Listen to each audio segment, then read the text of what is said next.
Antony shares his experience of a UK-based charity that purported to support prison leavers in their rehabilitation journey. However, he claims that the charity was a ruse for money laundering. Antony claims that when he tried to expose the truth, he was met with false accusations that saw him return to prison. However, Antony proved his innocence and was released after 60 days during the pandemic. Now, Antony seeks justice for his ordeal, and he turns to the public for support in his fight for justice. There are ongoing legal cases around this incident, Antony. So tell me, what is Leather Inside Out? So Leather Inside Out is a charity that was set up purportedly to help rehabilitate ex-offenders and prison leavers through employment and training. Yeah. The charity was set up by Victoria Kate Johns, who is a ex-offender herself. She was convicted, I think, around 2010 for money laundering and fraud. And when she was released, she paid a PR company to publish an article saying that prison saved her from a life of corruption and that she was setting up Leather Inside Out to help other prison leavers in their journey of rehabilitation. And I took a job there, but what we discovered was that she was using the charity as a front to commit further offences and even encourage the very people she claimed to rehabilitate into doing the same. Wow, that is an awful lot. So tell me, how did you find yourself working at Leather Inside Out? While I was in prison, I began working for a charity called the St. Giles Trust, and I continued working for them when I left prison. I led a small project that was designed to help divert young kids on youth offender orders away from knife crime and gang life. And I used to give talks in schools, and I really quite enjoyed being in the mentor space and help supporting other people in their journey. But when that project came to its natural end, some time after that, the St. Giles Trust referred me to Leather Inside Out, which is where I met Victoria Johns, and I thought it was another opportunity to further that journey, helping myself rehabilitate and also helping others. Right. So you said that you've helped others in a mentoring capacity? That's right. Right. So what role did you take at Leather Inside Out? So it's a bit complicated because in my interview and in a follow-up meeting with the St. Giles Trust, Victoria Johns offered me a role within finance to raise money for the charity and its projects. Victoria had lots of big ideas about the kind of projects that she wanted to set up. And I happened to be consulting at the time for a small financial institution, like raising money for private companies. And this really excited Victoria, and she said I could help the charity raise funds. But she told me that I would first need to help them develop their newly acquired retail store. And the goalposts kept changing on that role, and she kept talking about needing to trust me. And it didn't quite make sense. I do understand that there's an implicit level of trust that's involved in any employer-employee relationship, but she was very defensive and evasive when I asked questions, and I realised now that the reason for that is because she was shielding her criminality. When did you realise something untoward was happening? Well, there was lots of things. There were things that she said, that Victoria said, and there were things that we later discovered that she had done. So to give you examples, Victoria would often talk about having financiers and investors, and she would boast about owning the building the Leather Inside Out was operating from. Yeah. And it's quite an expensive building, but the items that the company was selling were very low value items that were mostly under £1, so it didn't really quite make sense. And when I asked questions about these kind of things, Victoria would panic. You could see the look of panic on her face, and she would shut me down, end the conversation, and then she would often complain to other people that I'd been inquisitive. And she would do it in such a way knowing that it would come back to me and it would show that I was out of favour, of her. So it felt like a very manipulative ploy. So how were you feeling when you felt that kind of pressure? It was horrible because, someone will come and say to you, Victoria's complained that you've been asking these questions or you've been talking about this, and it made me feel like I'd done something wrong, whereas actual fact she'd brought something up. I was in conversation with her. I'd mentioned, I raised, a simple inquiry, not in any kind of threatening or, inquisitive way that was beyond the parameters of the conversation, but just generally asking questions. And she treated it as though I had done something really, really wrong, and that felt horrible. And did that scare you? Well, It's more that she knew how to create an atmosphere of tension, and over time it started to create a bit of anxiety. Did it? But it was things that we discovered later that was really the issue. So Victoria pulled me aside one day and tells me that she wants me to help her bring £900,000 from Dubai. And she wanted the transaction to be set up in a very odd manner that put someone else on paper as being the official receiver of the funds, but allowing her to withdraw the funds herself against the presentation of invoices. Right. And we later discovered that she was manipulating other members of staff into falsifying invoices. So armed with that information, I put the two and two together and I was like, all right, okay, I kind of understand what's going on here. So and you have evidence for all of this? I have text messages, I have email correspondence that proves all of this. So I took that information with another colleague and to one of the trustees, Paul, who's here with us today. Hi, Paul. Hi. Welcome. Thank you. And Paul was of course naturally concerned as well, because there was other issues that were happening in the charity, like the staff taxes hadn't been paid and whatnot. So Paul instructed me to look into things a little bit further. Mm-hmm. And I decided to look at the bank accounts of Leather Inside Out. And what I noticed was that Leather Inside Out was receiving substantial sums of money, often tranches of £20,000 several times in a single month. But there was never ever any money being repaid. And that struck me as a little bit odd for them to receiving such large sums of money from loans, but no payments being made. So what did you do about that? Who did you report that to? Well, I came back to Paul and I showed him what I'd found, and we also found documents where Victoria had created fictitious agreements and minutes of meeting purporting that Paul's company had agreed to a transfer of $820,000. That was to be paid to one of the trustees, Nicole's company, but directly from their loan provider. So it seemed that Paul was never designed. It was designed so that Paul would never know about it. Right. And that the documents suggested that Paul was present at the meeting and agreed. And when I took this to Paul, he said he hadn't been there and hadn't agreed. So that's when we started to really. From that point, we understood that what was going on. Paul. Yeah. How did you feel about all of this? Oh, devastated. I mean, before all this kicked off, before I found out everything that Antony just said, I was dealing with things like Victoria, where her staff want contracts. I wanted contracts. She kept putting everything off. I was busy worrying about people's taxes and the VATs being paid. And then this on top of that, it was just devastated, horrible. Yeah. Panic. Did you and Victoria have quite a positive relationship up to that point? The relationship with Victoria was good at the beginning. I mean, Victoria was introduced to me by my brother. They'd been working together for quite a few years, and they approached me with this idea about the charity, and I thought it was a brilliant idea. They asked for my help, and I said yes.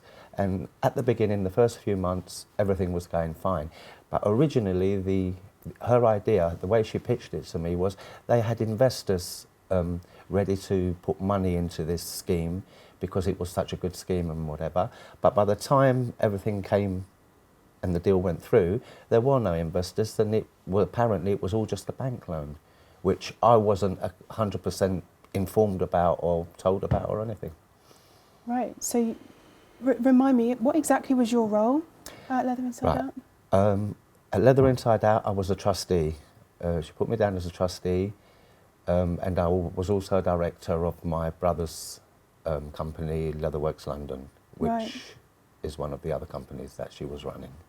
So as a trustee and a director, what you've said to me just now, implies to me that you weren't able to make any of the choices or decisions, or no choices, no decisions. My main role there, apart from being a trustee, was to train people, because the idea as it went on, the idea was that we were going to send tutors into prisons to run courses and start running courses in prisons, which apparently she had half set up and which was going to happen, sort of thing. So my role, realistically, apart from just being the trustees and whatever, was to train people up and whatever. But when I when I spoke to Victoria and brought up things about contracts, bills being paid, and explained to me exactly how it's working, she just blew me off, saying, "Don't worry, concentrate on the training and the teaching and whatever, and it'll all come together and everything will be fine," sort of thing. And you trusted that? That reassured you? I trusted her because Victoria had a relationship with my brother for like 4 or 5 years before this. Okay. She actually worked with him or for him. Okay. Wow, I'm so sorry that you've been through this. This sounds really emotive for you. It was. Yeah. So you reported this to Paul, and then did you report it elsewhere? We did, but initially what we decided to do was, well, Paul decided to call the other trustees because, you know, there was 3 of them, and Nicole, and then Paul, and legally they're all responsible for the charity. So the first port of call was to make contact with the other trustees, but they weren't answering his calls. So what we decided to do was to send emails to them where we documented some of our concerns, but not all of them. And the reason for that is because we were suspicious that the charity was laundering money, we didn't want to let them know that we were aware of that, because it wasn't clear whether Nat and Nicole were working or supporting Victoria. In fact, we even believed that Victoria was controlling their email addresses, because I have a recording of Victoria saying that she controls 10 email addresses, and when Paul emailed the other 2 trustees, with my help, I helped write the emails, they never once responded. It was always Victoria responding, and very aggressively, and then she took actions to shut us out and prevent us from being able to complain further. And you have evidence for all of this? That's right. Wow. So what happened? What happened when you reported this? Well, with the trustees, a week later, Victoria fired quite a few of the staff, blocked my access to my emails and to the banks and everything, and by the end of the month, shut us off completely, changed locks on part of the building where the stock was, so we had no access to that. And by the end of the month, just said that the loan company was no longer prepared to pay the subsidiary companies, and just left everybody unpaid and called it a day. And she left everyone unpaid just before Christmas. Yeah, Christmas, December, no payment for any of the staff. Any of the staff. And it's really odd because the email that she sent suggested that Leather Inside Out was the loan company's primary concern. That's what she said. And it didn't make sense because without the subsidiary companies, one which was Leatherworks London and S&K Camden, which Paul was a director of, there would be no means for the loans to be repaid. Income to come in, yeah. So it didn't make sense at all. So it seemed that as soon as we had raised our concerns, Victoria did everything to basically cut us off immediately. And then we started receiving threatening letters from her lawyers. And those letters, well, it was quite clear to me, you know, it was a veiled threat, you know, almost blackmail. So in my case, she highlighted the fact that I was vulnerable on license in the community because I was having the back end of my prison term, which means I'm in the community. She made false accusations against me, Paul, and Paul's brother Antony, and she threatened to report us, and then asked us to sign prepared statements, basically saying that we were exonerating her from any of the allegations that we made. So basically it was, in my case, it was either sign this prepared statement or we're going to file a false report and you're going to prison. And I didn't sign any prepared statements, and she'd filed a false report, and that's exactly what happened. What did she actually accuse you of? Well, she accused us of all kinds of things, of being aggressive, making violent threats. She said that pretty much about all of us. Everyone. Me, you, Tony. She said that about you as well? Yeah. She suggested that we had hacked into the systems and to effect changes. We'd sent unauthorized emails by hacking into the system. Everything you can think of. Did that scare you? It did because I knew I was vulnerable, and she knew I was vulnerable, and we were a bit of a standoff. It was like, okay, we both know I'm in a vulnerable position here, and you're looking to compromise that. Yeah. And just to rewind a bit, because when when the whole of the staff were unpaid, you are obviously a director and trustee here. Did you feel concerned and responsible? Responsible, yeah. Did you? Obviously felt responsible. That's when we went to try and speak to Victoria, which she wasn't around, spoke to the secretary that she had there, and that's the next morning is when she changed all the locks on the other building, so we had no more access and whatever.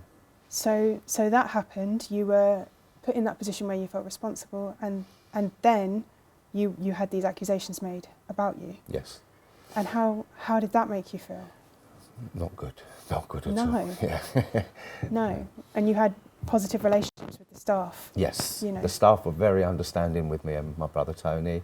They knew that we didn't have any control over the money and over what was going on. They suspected it was not your fault as well? Yes. I mean, all the staff are quite understanding. They sort of realised as well what was going on.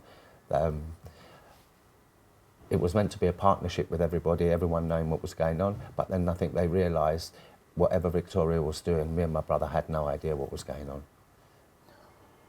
We actually have a video of the incident where all of the staff went to the office to challenge Leather Inside Out about why they weren't being paid.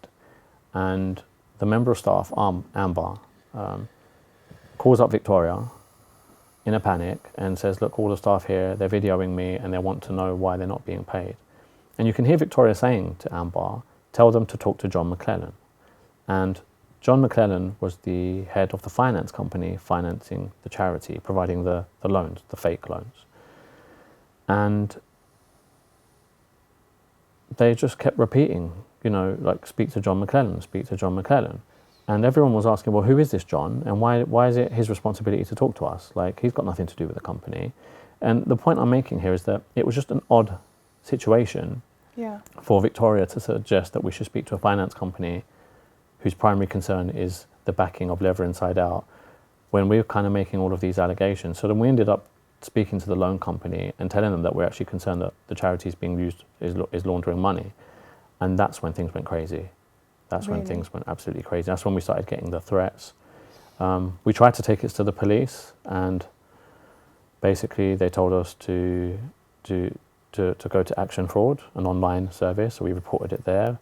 We reported it to the banks. We reported it to the NCA, and the NCA wrote back to us eventually and said, while this is under our remit, we're not obliged to investigate everything. And you have evidence for all of that? Yeah, I've got the emails. And, we've been trying to report this for 3 years, and they're just like, pursue other avenues. And everyone we've reported it to has said the same thing. So why do you think that Victoria did all of this? For her own financial gain. I mean, I don't know. I mean, I have to sort of say, I'm pretty sure she's got money abroad that she wanted to bring in and use the charity and the companies as a cover to do it. Right. I think it was really important to Victoria to rebrand herself after her fall from grace. I mean, she was a very successful lawyer. She was the deputy head of legal services for the world's biggest bank for like 10 years. And it must have hurt her a lot when she went to prison, because there was a lot of media coverage around her criminality.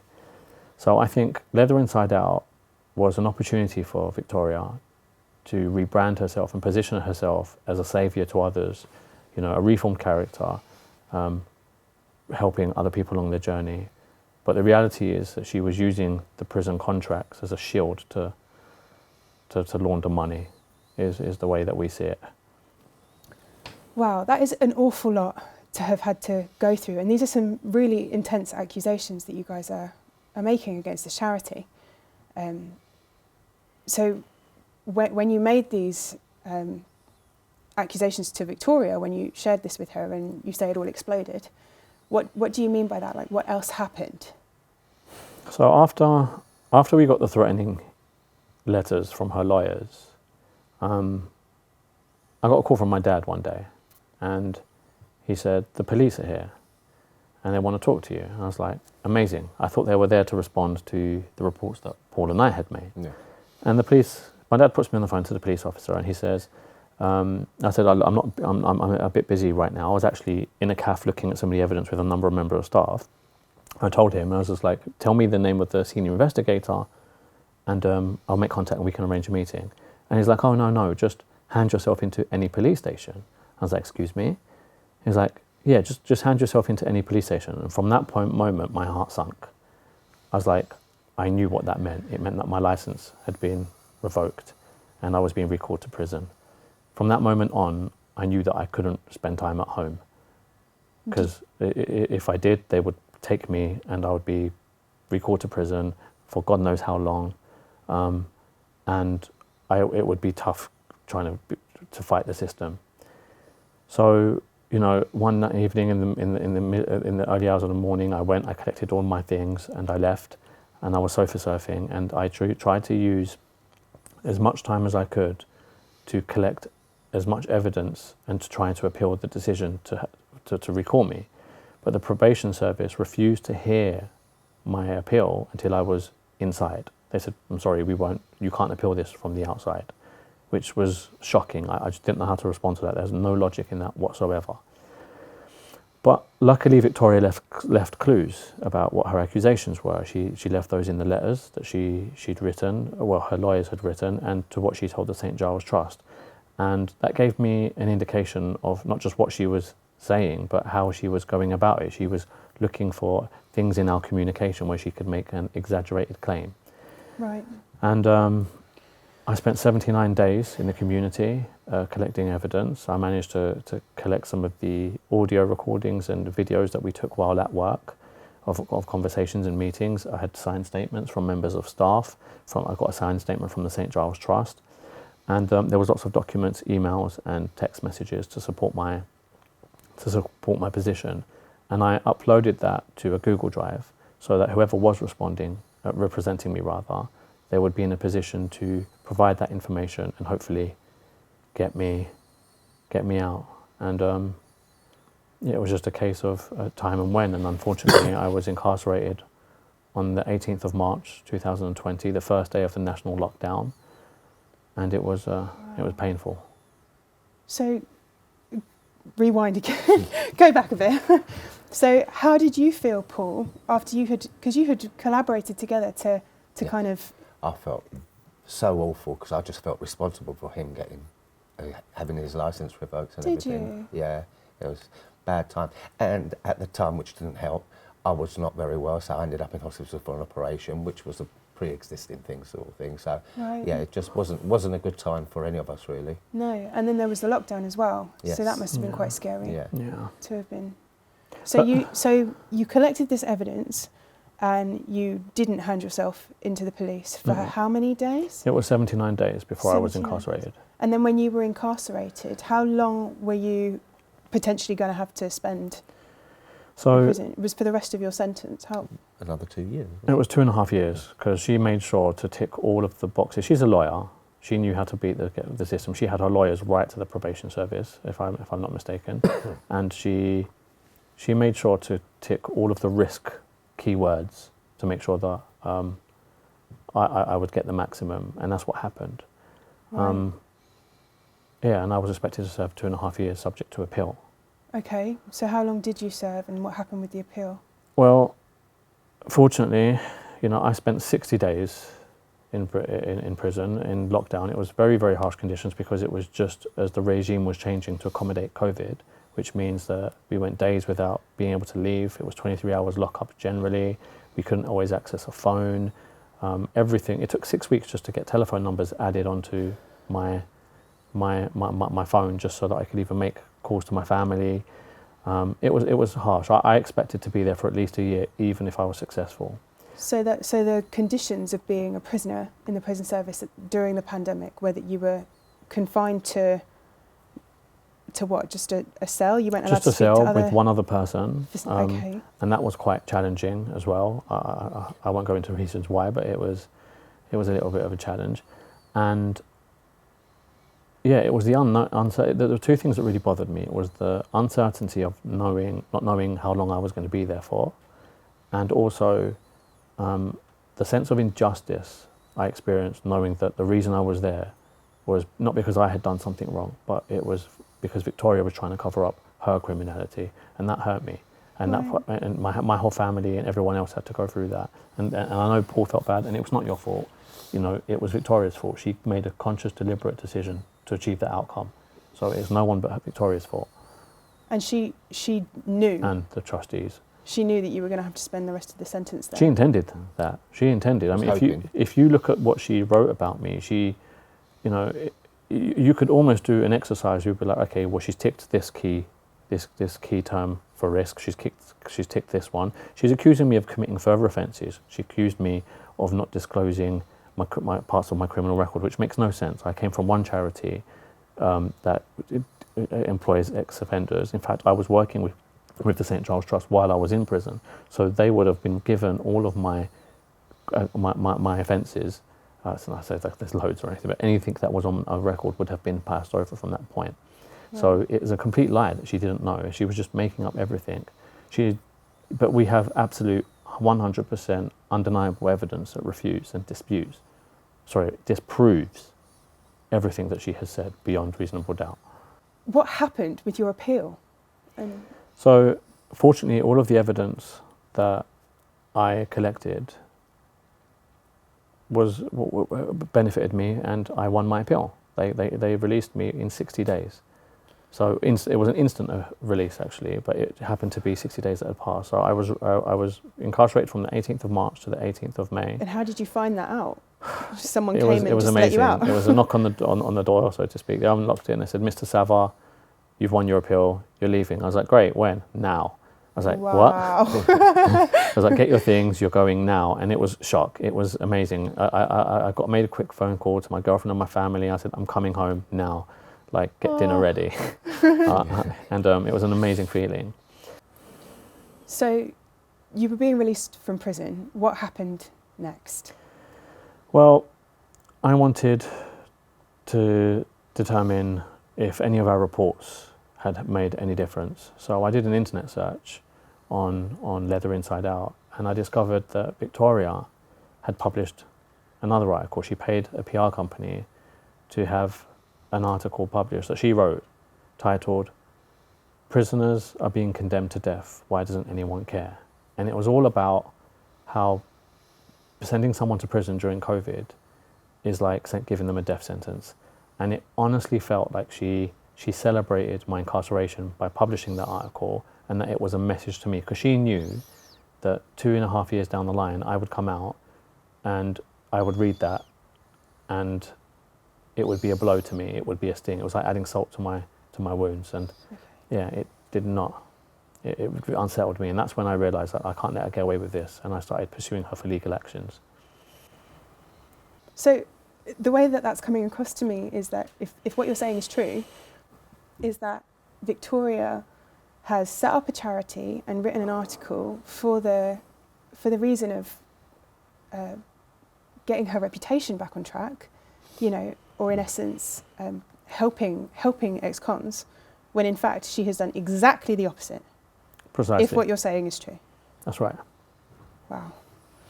You're pursuing her for legal actions now. That's right. I'm suing her in the Employment Tribunal and in the High Court. How have you done that up to this point? So far, it's all been me. It's been extremely, extremely stressful. I didn't know much about the law. Victoria's an ex-lawyer. She's had the benefit of 5 legal teams, 2 very senior barristers. They've tried every trick in the book, lies, misdirection. We've spent basically the last 3 years on technical arguments trying to get my claims. She's been trying to get them thrown out before I could even have them heard. Okay. And it's been an uphill battle. It really affected my mental health. Even receiving emails caused me so much anxiety that I ended up being diagnosed with post-traumatic stress. Right. It's been tough. It's been really tough. And the worst thing is, if I lose the court case, I have to pay all of her legal fees, which is several hundreds of thousands. Wow. Okay. And what has the court process actually been like for you? It's been tough because I felt like they haven't truly listened. You know, I think it seems that, you know, the court is set upon listening to the barrister and because they provide very tidy, neat arguments, whereas perhaps in the early stages, mine were a bit more emotive, and I was just throwing as much detail as I could, and it was quite hard to focus, especially because my mental health had really suffered. And they just didn't read stuff. They were making claims. The court was making claims about something not being supported by evidence when there was evidence, and they'd missed parts of my claim entirely. And the errors they have made have been picked up with the Employment Appeal Tribunal, but it's just been a long, drawn-out, stressful process. Well, yeah. So every time they came back to you and said that there wasn't evidence, or they hadn't read something properly, I imagine that would have extended the amount of time that it took you to get this through. Right? Absolutely. So how long has this taken up 3 to years. this point? We're going into the 4th year now. Since you first started pursuing this legally? Well, yeah. So I have started this in late 2020. It's now 2023, and we're going into 2024. And some of my cases haven't even started yet. Wow. It's been back and forth on legal, technical arguments. But I have to say, though, I have won a lot of ground. I'm getting somewhere. I know she's petrified. She's petrified of the truth coming out, and it is going to come out. Like it's going to be on the public register. These cases, and the facts of what I'm claiming about. So where are you up to now at this point? What's the next step for you? I have a hearing in a matter of weeks in the High Court, where I'm. Which will hopefully decide the next steps. But I'm adding the trustees of the charity, not board of course, onto my claim, and that's for malicious falsehood and defamation, which is about the false report that Victoria and Leather Inside Out and the trustees filed against me, and I want them to answer for what they've said and what they've done, and see if they can produce any evidence, which they can't. So, what exactly do you need to do to make that happen? Well, I have to turn up to these hearings, but what I'm really hoping is to get some public support so I can fund legal representation to level the playing field. I've set up a GoFundMe campaign. I'm raising money to fund legal representation to hopefully rebuild my life, because Victoria has now is going through the process of closing the charity. Which means I could end up with nothing. And I also want to investigate the possibility of bringing her to justice through a private prosecution. And all of that costs money. And how much money do you need? I don't know. Her legal fees alone are several hundreds of thousands, so it's not cheap. But any support the public can give will be of immense help. Wow. It will be of immense help. So what is Leather Inside Out doing now? Well, Leather Inside Out, Victoria and the trustees have filed an application to the Charities Commission to close down and wind up the charity. And to my understanding, they're currently being investigated by the Charities Commission through an auditing firm called Evelyn Partners. And Leather Inside Out has disclosed that they have received £3.4 million worth of loans in the period that we were working there. And we don't know where that money has gone. And what is interesting is the company that lent Leather Inside Out the money is also in administration. Public records show that they have written off over £20 million in the period. That's not necessarily all to Leather Inside Out, I would say. And it's all suspicious because John McClellan, the guy that runs that company, was for a brief period a trustee of Leather Inside Out and has a close relationship with Victoria. So the whole thing is just looking very suspicious, but we hope that this means now that it will get picked up by the authorities and they will take a look into this and she will be held to account. Kind of moving all of that to a close now, how exactly are you feeling at this point in the process? For me personally, there's still a lot of uncertainty around my future. Because of the report that Victoria made, it's almost impossible for me to get a job. I've been trying for a long time now and I just can't. Even though the report has been kind of thrown out because of your appeal? It doesn't matter because there's an arrest linked to me and the accusations are linked to the report in my probation report. So I was trying to get a job in finance. I was studying another financial qualification. But any employer who's going to want to employ me for a role, who's going to look into my background, is going to see that my former employer has made allegations against me about hacking, physical violence and fraud and everything you can think of that she said. So it's pretty much impossible for me now. But I also have to say that despite everything that Victoria has put me through, I feel empowered now. And that's not despite what she did to me, it's because of it, precisely because of it. And the reason is I have discovered my strength, my resilience and my capability. It has not been easy, presenting legal arguments against, very senior barristers and putting them in a position where they don't really know what to say, and winning hearings. I've won hearings where they've applied to have my case thrown out. And that's given me a lot of confidence. Yeah. So I want Victoria to know that there is one thing you can't take away from me. It's the level of strength that I have determined and found in myself. Well, I'm certain that she wasn't expecting that kind of a fight. No, I don't think she was. No. And if you guys could both say something to Victoria, if you had the opportunity, what would you say? On TV? No, I'll just let her know how disappointed and how disgusted we are in her actions. I mean, the original plan, the idea, the charity was a fantastic idea, and what she went and did with it is unacceptable. It's just not right. But she was obviously out just to further her gains. All for her. Nothing to do with helping anybody. It was all just stories. And that sounds like a real heartbreak to you. Yeah. Actually, I mean, after what's happened to him, my brother's ended up losing his business, which he had for so many years, his reputation in the trade and whatever, because it's all linked with Victoria. It's all just gone down the toilet. Well, I really hope with all my heart that you can rectify some of that. Thank you.